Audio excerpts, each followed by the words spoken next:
श्री शरणजीत सन्नी जी, शरणजीत सन्नी जी, बैठे बैठे आप बैठे। Sharanjeet Sunny ji, please start. Thank you chairman साहब, मैं आपका धन्यवादी हूँ।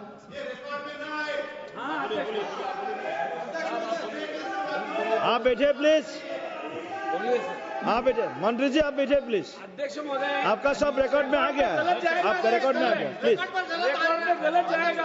अध्यक्ष महोदय, उनका कोई रिकॉर्ड में नहीं जाएगा, आपका रिकॉर्ड में जाएगा। बोलिए सर, मेरा टाइम आपसे शुरू करना। सर धन्यवाद, आपने मुझे बोलने का मौका दिया।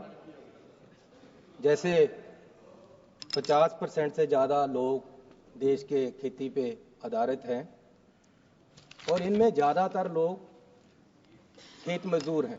किसान के साथ टोटल जितने मजदूर हैं देश के, उसका लगभग 65% लोग खेत मजदूर हैं जो इस पे आधारित हैं। तो मेरा सबसे पहले डिपार्टमेंट के नाम पे ऑब्जेक्शन है।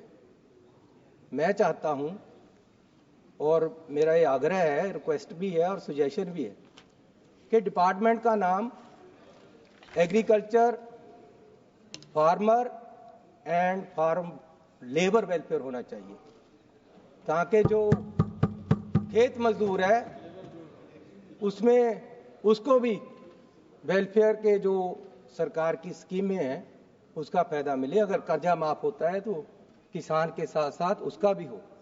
और जो ये आप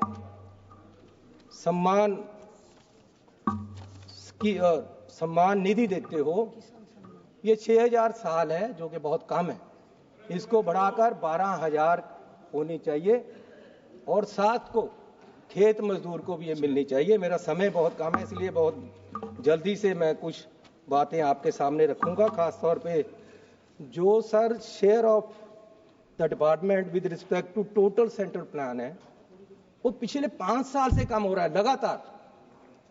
21-22 में 3.53 था, 22-23 में 3.14% रह गया, 23-24 में 2.57% रह गया, 24-25 में 2.54 रह गया और आज मात्र 2.51% आपने कर दिया है। और हर रोज हर साल आप ये खर्चा जो है वो कम कर रहे हैं। और इससे अलावा जो शेड्यूल कास्ट सब प्लान में है वो पैसा यूज ही नहीं हो रहा। आप हर साल बड़े बड़े ऐलान कर देते हो, खेती में इतना शेड्यूल कास्ट सब प्लान में खर्च होगा, लेकिन खर्च होता नहीं। लास्ट ईयर भी 21,551 रुपए रखे गए और एक्चुअल 7,106 रुपए दिए और वो भी खर्च नहीं हुआ पूरा। तो मैं आपको निवेदन करूंगा कि इसको दलित गरीब लोगों के लिए भी खर्च हो। जो पैसा दलित गरीब लोग के लिए रखते हो आप, वो खर्चते ही नहीं हो, तो कैसे चलेगा? गरीब कैसे उठेगा? मजदूर कैसे उठेगा? सर, मैं आपसे विनती करना चाहता हूं आपके माध्यम से कि अनाज पे इंपोर्ट ड्यूटी कम करने का अब सरकार प्रावधान है। अमेरिका के प्रेसिडेंट ने तो कह ही दिया है कि हम रेसिप्रोकल टैक्स लाएंगे। और भारत सरकार की क्या तैयारी है? और उन्होंने ये भी कहा कि सरकार मान गई है कि इंपोर्ट ड्यूटी अनाज पे हम कम करेंगे। ये अमेरिका के प्रधानमंत्री बोल रहे हैं। मैं सरकार से पूछना चाहता हूं कि अगर आप इंपोर्ट ड्यूटी कम कर दोगे तो देश के अनाज का क्या बनेगा? इस पे मैं चाहता हूं ये जवाब दें। सर, क्रॉप रेजिड्यू बड़ा रौला पड़ता है जब पराली के दिन आते हैं, लोग धान काटते हैं तो आग लगती हैं और एनवायरनमेंट भी खराब होता है, लेकिन सरकार इसका कोई इलाज नहीं कर रही। मेरी प्रपोजल है, ये हमारी स्टैंडिंग कमेटी ने भी रिपोर्ट दी है कि 100 रुपया MSP के ऊपर किसान को दिया जाए, ताकि वो अपनी फसल काटने के बाद जो पराली है उसको उठाने का खर्चा 100 रुपये प्रति क्विंटल अगर आप देते हो MSP के साथ, तो वो अपनी फसल उठाएगा और उसकी जिम्मेवारी हो जाएगी उसको उठाने के लिए, आग नहीं लगाएगा। ये सर, मैं अब क्योंकि समय मेरे पास बहुत कम है, मैं आना चाहता हूं किसान आंदोलन पे, और ये सरकार किस तरीके से आज किसानों के आंदोलन को दबा रही है और किस तरीके से हमारी पंजाब की सरकार इनके साथ मिलकर किसानों के साथ खिलवाड़ कर रही है। सर, पहले यहां दिल्ली में एजिटेशन हुआ, सरकार 750 किसान वहां शहीद हो गया एजिटेशन के दौरान। सरकार ने उनको उठाया वादा करके कि हम एक कमेटी बनाकर आपको एमएसपी देंगे, आपकी डिमांडें मानी जाएंगी, लेकिन हुआ कुछ नहीं। साल भर उन्होंने फिर एजिटेशन शुरू किया, वो दिल्ली को आने लगे, तो सरकार ने वहां पूरा बंद कर दिया। हरियाणा में रास्ता किसानों ने नहीं रोका, रास्ता सरकार ने रोका हुआ है। इन्होंने वहां बंद किए, बैरिकेड सरकार ने लगाए हैं। वो तो दिल्ली आना चाहते हैं। क्या आपत्ति है प्रधानमंत्री को, मंत्री साहबान को किसानों की यूनियन से मिलने से?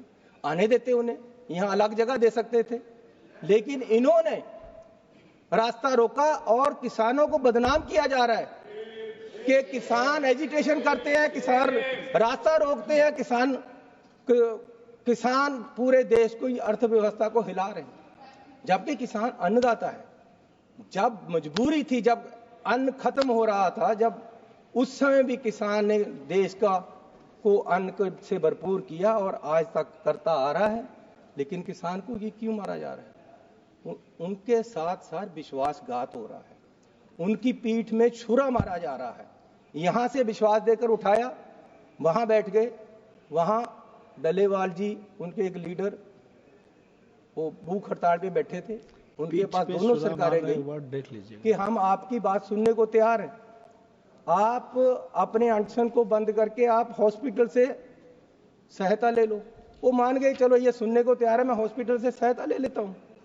उसके बाद इन्होंने क्या किया, उनको बुलाया कि जी हम आपसे बात करने के लिए तैयार हैं। 2 मीटिंग की, 4 मीटिंग की मीटिंग हो रही है और उधर पुलिस की तैयारी हो रही है उनके आंदोलन को खत्म करने की और उनके आंदोलन को उठाने की। सर, ये विश्वास है? सरकार विश्वास से चलती है।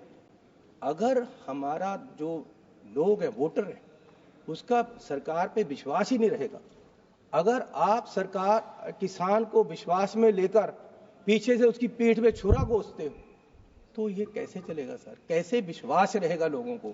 इन्होंने उनको बुलाकर उनको बातचीत की, साथ ही तैयारी कर ली और रात को अंधेरे में वहां ले जाकर हजारों पुलिस आदमी वहां उनको उठा दिया। सर, ये कैसे? ये पंजाब के ही किसान के नहीं, पूरे देश के सरकार के साथ गद्दारी, ये पूरे देश के सर, ये बीजेपी की नीति है।